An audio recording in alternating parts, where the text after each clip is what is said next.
Hello, everyone. Welcome to Tech in 10 for 18th of April 2024. We're going to hope to provide 10 minutes of practical advice surrounding the topic of collaboration in Microsoft 365. So if you have any questions, please feel free to use the Q&A button that's at the top of the Teams webinar there, and we'll go through those at the end. So let's get started. All right, so what is OneDrive? OneDrive is designed for the personal use. One person, OneDrive. That's where you would normally keep a lot of your personal cloud storage, whether it be in a personal context at home or whether it be in a personal as in just your user it at work. So that's sort of the key aspect of that. Why you would use OneDrive. Its ability to sync across all platforms. It will integrate with a lot of the Microsoft ecosystem, and it just sort of connects in with all of the different apps, the different operating systems, mobile devices, and will work through all of those. So that leads into integration. It will connect into other systems, and some systems are built to use the OneDrive system in order to access documents, particularly for what we've seen in the accounting industry. It's quite common. And security. So most computers nowadays are encrypted when you set them up. So if you don't have a copy of your data stored on the cloud and you have a problem with that computer, you might lose access to your data. So it's really important to keep it secure from a backup sense.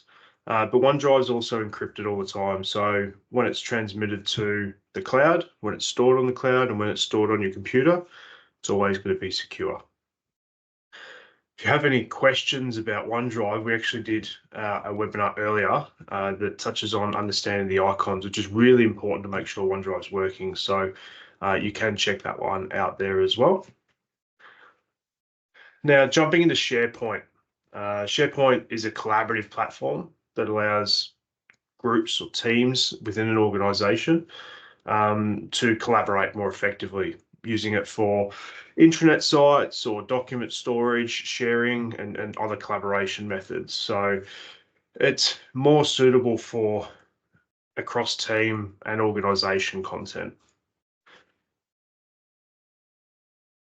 Access control is also really important. So controlling who has access to things. And that's where SharePoint becomes quite a bit more powerful than OneDrive, because it can be configured at initial setup, and then those are inherited, whereas OneDrive, you generally have to configure it each time. So it can be cumbersome and more difficult to manage. So why use SharePoint? So process automation and integration is a really powerful one.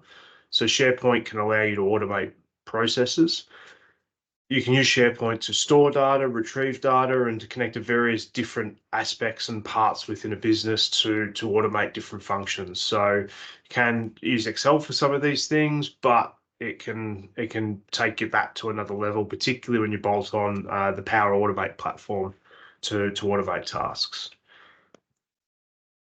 Enhanced collaboration and communication. So it can be just a document storage repository. That means that you're not having a server where you store that data on site, but it can also be a collaboration and communication hub for people. So you can configure different sites with different templates and purposes that can store information in a really organized fashion that suits how your organization would like to retrieve that information.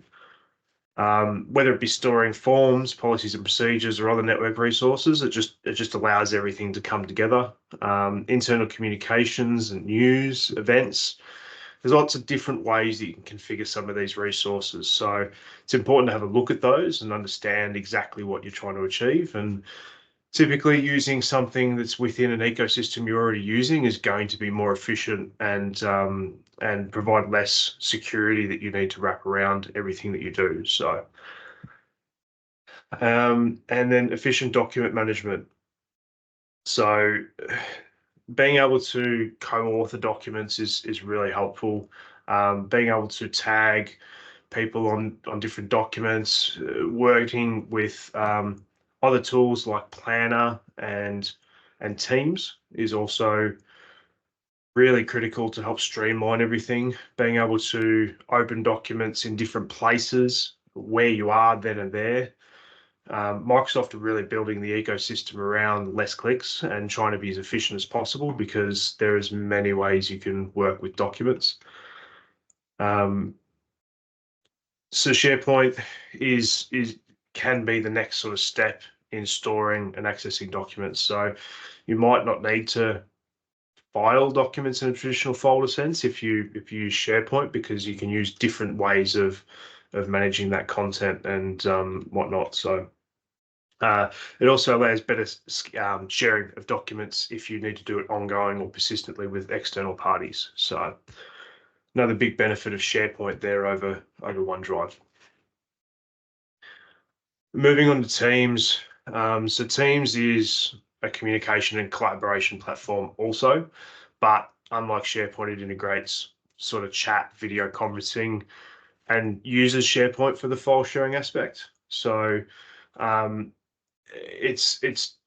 think Teams is Microsoft's way of having one pane of glass as a turnkey collaboration platform where you can just start accessing things and pin things into Teams very easily, whereas SharePoint is much more configurable and scalable, but it's generally needing somebody to own that function and work forward with it. So if you want to find out a little bit more, Teams has gone through a bit of a overhaul with new Teams. So we did do a webinar on that, and how one of the key mantras to new Teams was being more efficient and having less clicks to get to things. So now, as far as why to use Teams, access control is done within Teams, so you don't have to go out to your IT admin and go, I need this person to access this folder or that folder. It's all well structured within Teams to use the SharePoint backend for permissions and access to resources. So it makes things a lot easier to do things as you make decisions within the business operationally, and not having to rely on tech to move that forward.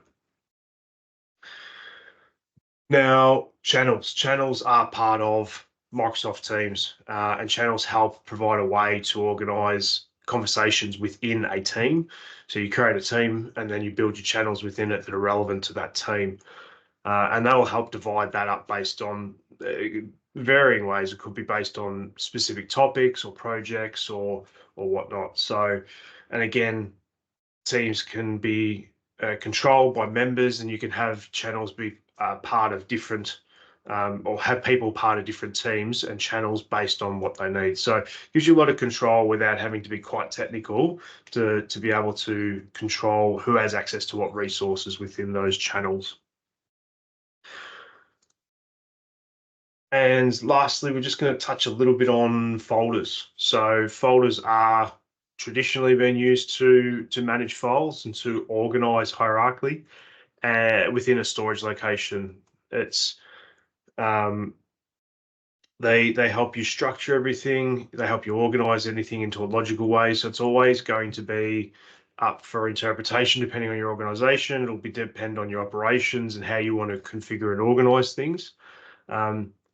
Permissions can be set onto folders if you need to, but generally the more complex you get with permissions, the more difficult it is to maintain them in the long term. So you'd need to make sure that you're really carefully thinking about structures and being very forward thinking as far as how that goes, and less is always going to be more with that sort of thing. So with that, we're just shy of our 10-minute target, so I'm going to throw it open to Q&A now and just see if we have any questions that have come through.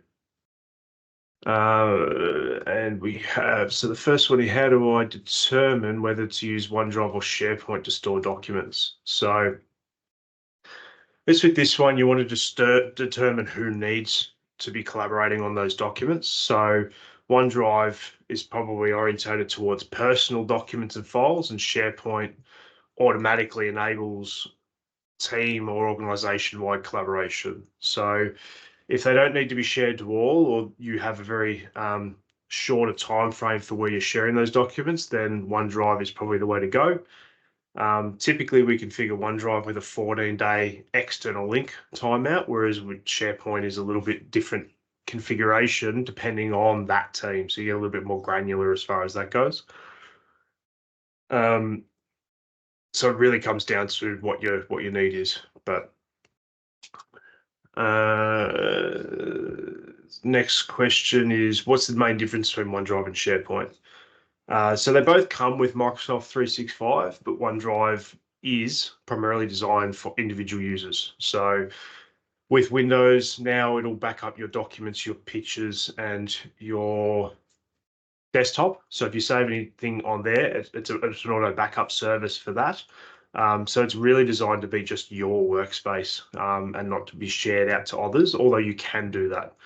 Whereas SharePoint is designed to be shared with others and you can lock it down to one person. It's sort of the opposite and flips over that way. So SharePoint can allow for different types of collaboration from pages, document storages. Microsoft Lists is built on there as well, where you can configure lists. So they're a little bit different, but if we will probably share some more detail on the difference between OneDrive and SharePoint in a future webinar that I think we have scheduled on the 9th of May. So watch out for that one. And another question we have here is, how does access control work with Microsoft Teams channels compared to SharePoint folders?